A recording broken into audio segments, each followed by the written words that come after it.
সব। Jalaluddin Rumi রাহিমাহুল্লাহ, তার কাছে কেউ জিজ্ঞেস করেছিল, উস্তাদ বিষ কাকে বলে? বিষ, বিষ খেলে মানুষ মারা যায় না? তো ওনাকে জিজ্ঞেস করেছিল কেউ যে উস্তাদ বিষ কাকে বলে? তো তিনি চমৎকার একটা উত্তর দিয়ে বলেছিলেন, প্রয়োজনের অতিরিক্ত প্রত্যেকটা জিনিসই হলো বিষ। খাবারের ক্ষেত্রে হ্যাঁ, তোমার পেটে যা দ্বারা তার থেকে বেশি খাবার খাইলে তোমার পেটে খাবার হজম না হয়ে বদ হজম হয়ে তোমার পেটের মধ্যে বিষ তৈরি হবে। প্রয়োজনের অতিরিক্ত যা আছে সবটুকুন বিষ। এই সংজ্ঞা মুখস্থ করে রাখেন, আপনার জীবনে লাগবে। আপনার জীবনে প্রয়োজনের চেয়ে বেশি টুকুন বিষ। মরণের পরবর্তী ঘাটি সম্পর্কে আপনি আমি কেউ দেখেছি? কে জানো যে কবরের মধ্যে মাইক আর ক্যামেরা ফিট করেছিল এই ভারত উপমহাদেশে, তখন কেবল ক্যামেরা আবিষ্কার হয়েছে। তখন তাকে কিছু তো ছবি ওঠেনি, বরং বিকট আওয়াজে নষ্ট হয়ে গিয়েছিল। আমরা কবরের ঘাটিতে, কবর আমাদের হাতের কাছে, আমরা কবরে পড়ে দাঁড়ানো থাকি, কিন্তু কবর সম্পর্কে আমাদের কাছে কোনো জ্ঞান আছে? এই আব্বাজান, এই আর কথা বলা যাবে না, উঠে চলে আসো। তোমরা তিনজন উঠে আমার কাছে চলে আসো। আসো আমার সোনা পাখির, আসো আসো আসো আসো আসো আমার দ্বারে আসো। আমি তোমাদেরকে স্টেজে বসতে দেবো। আমার আব্বুরা খুব ভালো ছেলে। আসো আসো, কই উঠে আসো, সামনে আসো। এই চাদর আলা তোমার এই কাকুর কোলের মধ্যে বসো। আসো, তুমি আসো, তুমি সামনে আসো। আব্বাজান হুডি হুডি সামনে আসো। এই যে মুরব্বী, এই মুরব্বী চাদরের সামনে তুমি বসবা, তোমার এই দাদুর কোলের মধ্যে ঢুকবা। তোমার দাদু কল যে দাদু আমার জায়গা দেন, হ্যাঁ নেন, ওরা একটু পাশে বসান। আসবা না, সামনে আসবা না? আচ্ছা ঠিক আছে। আপনি কি আপনাদেরকে কিছু বোঝাতে পারছি? প্রয়োজনের অতিরিক্ত সবটুকুন বিষ। আর তাকাসুর কি? আল্লাহ তাআলা যেটুকুন আমার জন্য হালাল করেছেন তার বাইরের টুকুন তাকাসুর। যেটা আপনার জন্য প্রয়োজন না সেই ব্যাপারেও আপনি আমি বেহুশ হয়ে আছি। দরকার, খালি দরকার। কত দরকার তা তো আপনারা দেখেছেন। এক একজনের সেই দেহাডায় বাড়ি না কানাডায় বাড়ি। দেহাডা বোঝেন আপনারা? আমি রামপালের মানুষ, তো আমাদের এলাকা কে, তুই কি কানা নাই শালার কানাডা। এই কানাডা কিন্তু একটা দেশের নাম, জানেন তো আপনারা? হ্যাঁ, আর যারা শহীদ দেহে ওকে আমরা কই দেহাডা। এই সে দেহাডা গেল কই? কানাডা তো এই জায়গায় আছে। আমরা যে কোরআন চোখে দেখি না, যারা কোরআন চোখে দেখে তারা হলো দেহাডা, আর যারা দেখে না তারা কি? এরা বাড়ি বানাইছে টাকা পয়সা এই দেশ থেকে সব নিয়ে, যে কোন জায়গায় বাড়ি বানাইছে? কানাডায় বলে একটা বেগম পড়া আছে। খুব মনোযোগ দিয়ে শুনবেন।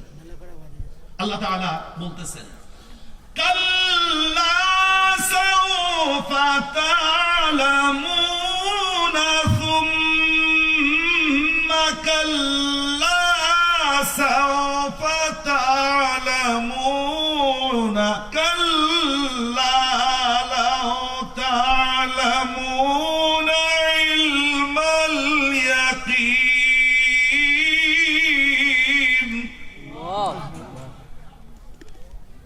আল্লাহ রাব্বুল আলামিন বলেন,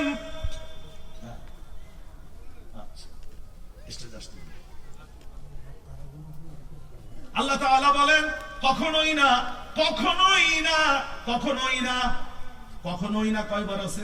তিনবার। একবার হলো 3 নম্বর আয়াতের শুরুতে কাল্লা, চতুর্থ আয়াতে সুম্মা কাল্লা, পঞ্চম আয়াতে আবারও আছে কাল্লা। কখনোই না, কখনোই না, কখনোই না। তুমি মরার পরে, কবরে ঢুকার পরে বুঝবে আমি দুনিয়াতে বেহুশ ছিলাম। এইবার আপনারা যদি আল্লাহর উপরে ঈমান এনে থাকেন তাহলে নিশ্চয়ই আপনাদের হুঁশ ফিরেছে। ওই যে রাসূল যাদের ডেকেছিলেন, যারা হুঁশ ফিরাইছে তারা রাসূলকে আর মারে নাই, বরং তারা রাসূলের কাছে ক্ষমা চেয়েছে। মারছিল কেন? বেহুশ ছিল। মারছিল কেন? আজকেও আপনারা আলেমদেরকে মারতেছেন না, ফাঁসিতে ঝুলাচ্ছেন না, জেলখানায় ভরতেছেন না, ডান্ডা বেড়ি পরাইছেন না কেন? তাকাসুর ট্যাবলেট এমন খাওয়া খাইছে যে শালার এই লোকগুলো থাকলে আমাদের আর তাকাসুর খাতি দেবে না, দেবে না। সে তো বিপদ। একজন মানুষের উদাহরণ দিই। বাগেরহাট জেলা নাম শুনেছেন নাকি? বাগেরহাট জেলা কোনো লোক আছে না? থাকলে টাতু সেরেন দিতে কারা কারা মানে আমি তো আছি বাগেরহাটে। 2004 সাল, কত সাল? বাংলাদেশের একজন মন্ত্রী ছিলেন, সমাজ কল্যাণ মন্ত্রণালয়ের মন্ত্রী।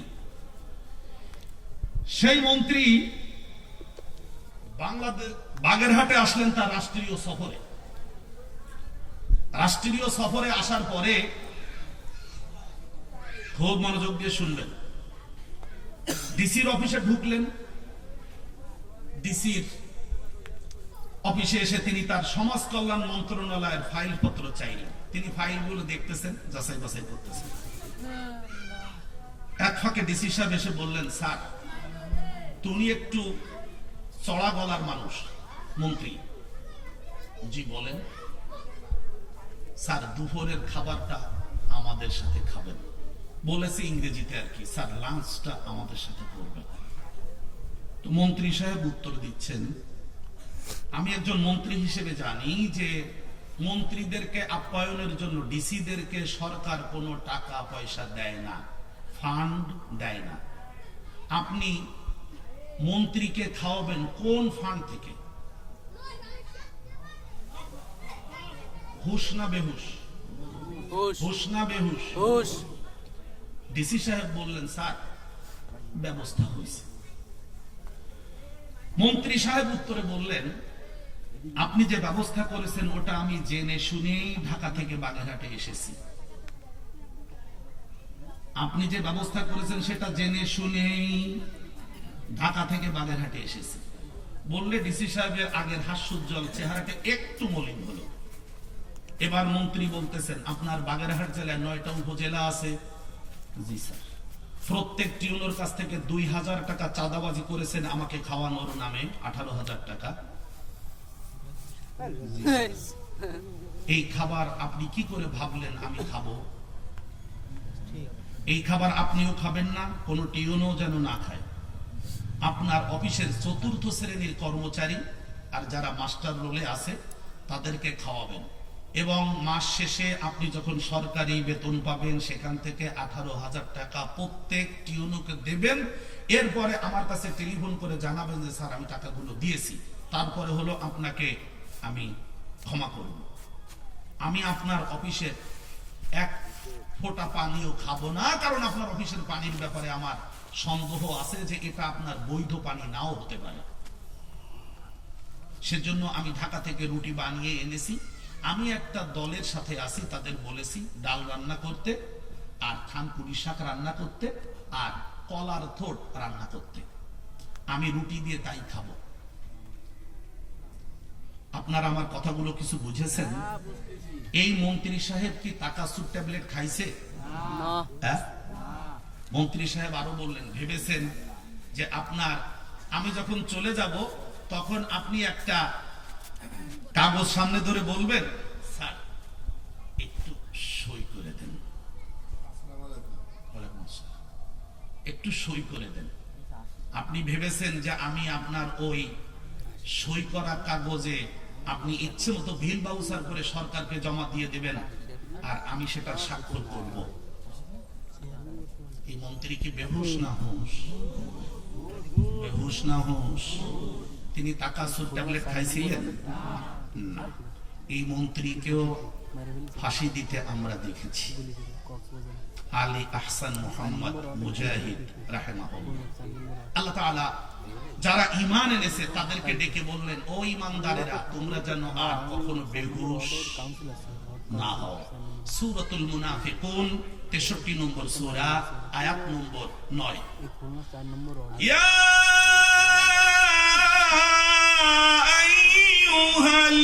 আইয়ুহাল্লাযীনা আমানু লা তুলহিকুম আমওয়ালুকুম ওয়ালা আওলাদুকুম আন যিকরিল্লাহ।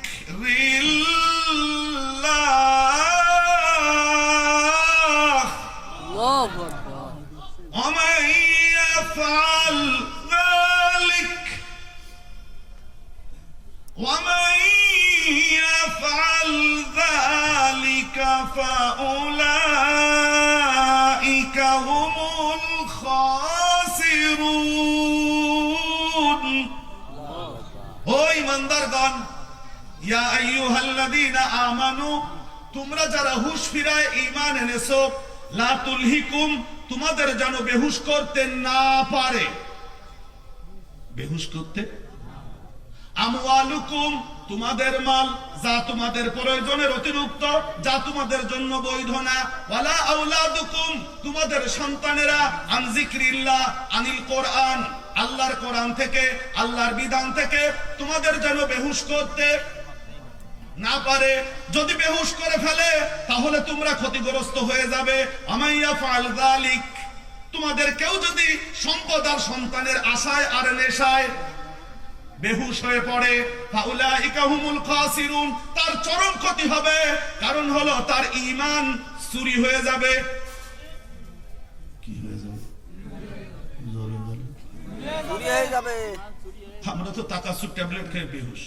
আমাকে তো ঈমান নেই যা ঈমান নিয়ে আপনি আমি দৌড়দৌড়ি করতেছি ওই ঈমানের মধ্যে পড়ে শেষ করে দিচ্ছি যেহেতু আমার আর এক জায়গায় একটু যা লাগবে কথা তো ক্ষতি হবে সে জায়গায় যায় আর আজকের আপনাদের প্রধান বক্তা তিনি এসে গেছেন মৌলানা রিয়াদুল ইসলাম শফিক সাহেব তাকে বসায় একটু করে শেষ করে দিই সেটা হলো খুব মনোযোগ দিয়ে শুনবেন আমার দাদার কাছে একটা গল্প শুনেছি ওই এ দেশে এক সময় 2 আনার ফুটো পয়সা চালু ছিল মুরব্বীরা বুঝতে পারবে ছিদ্র পয়সা ফুটো পয়সা বলতো তো যখন দেশ স্বাধীন হয়ে গেল অর্থাৎ ব্রিটিশরা চলে গেল তখন ওই ফুটো পয়সা চলতো না তখন আমাদের এলাকায় ফয়লা বাজারে প্রচন্ড রকমের পকেট মার কোথা থেকে আমদানি হয় কেউ কিছু নিয়ে গেলে তার পাশে করে চুরি হয়ে যেত তো এক লোক সে চিন্তা করেছে এত পকেট মার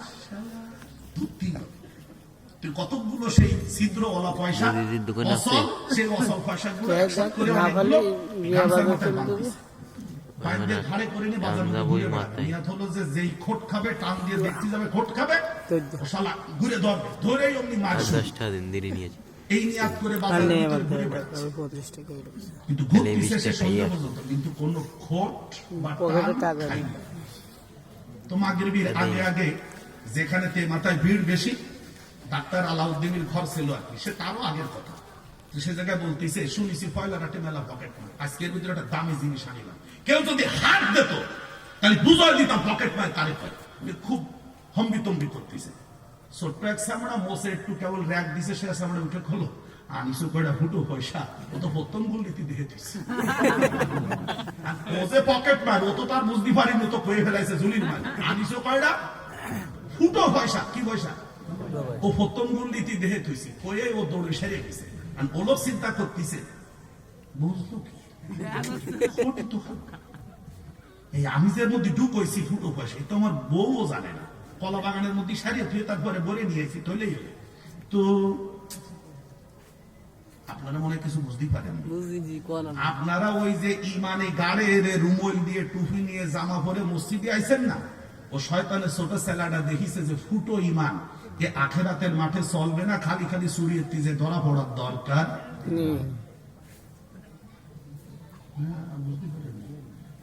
কি বুঝেছে সারা জীবন সরকারি চাকরি করে এ কাম 13 কাম করে হারাম পয়সা অর্জন করে বাড়ি গাড়ি করে এইবার ফুটো পয়সায় রুমলি বাইন্দে তার মসজিদে এসে সামনের কাতারে দাঁড়ায় শয়তানের ছোট বাচ্চাটা দেখে তাকে তুমি তাহাজ্জুদ পড়ো কোনো অসুবিধা নেই ও কিয়ামতের মাঠে আল্লাহ মোটেও কেনবে না ফুটো ওই মান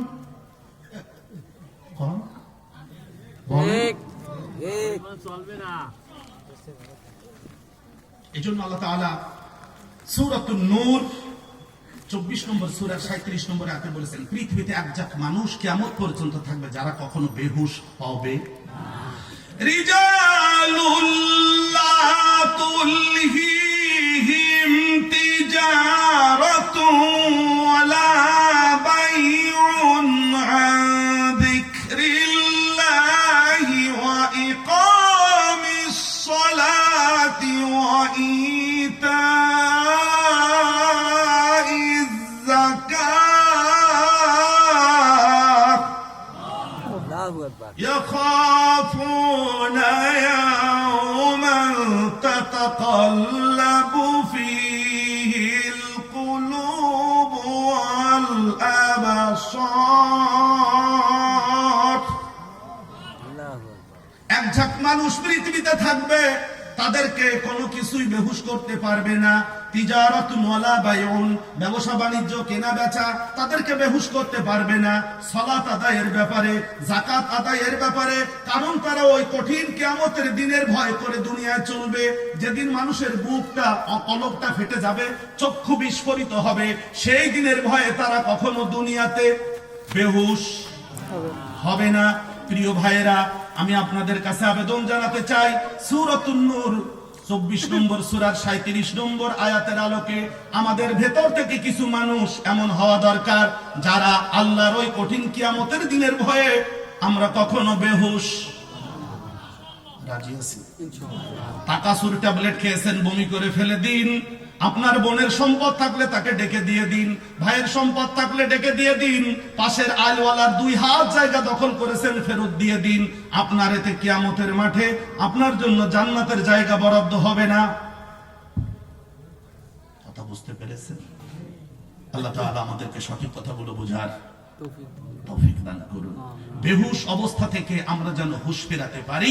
পৃথিবীতে কোরআন এসেছে আমাদের মতো বেহুশ মানুষদের হুঁশ ফেরাতে। উমরের মতো মানুষের হুঁশ ফেরায় দিয়েছিল কোরআনের একটি শব্দ, লিতাশকা। এই একটা শব্দই উমরের জীবনকে পরিবর্তন করে জান্নাতি মানুষের কাফেলায় শামিল করেছিল। আসুন সেই কোরআনের সংস্পর্শে এসে আমাদের বেহুশ হওয়ার যে অবস্থা, সেটা থেকে আল্লাহ তাআলা আমাদেরকে হুঁশ ফেরায় দিন। আকুলু কওলি হাযা ওয়া আস্তাগফিরুল্লাহ লি ওয়া লাকুম ওয়া লিসাইরিল মুমিনিনা মিন কুল্লি যামবিন ফাস্তাগফিরু ইন্নাহু হুয়াল গফুরুর রহিম। আসসালামু আলাইকুম ওয়া রাহমাতুল্লাহি ওয়া বারাকাতুহু।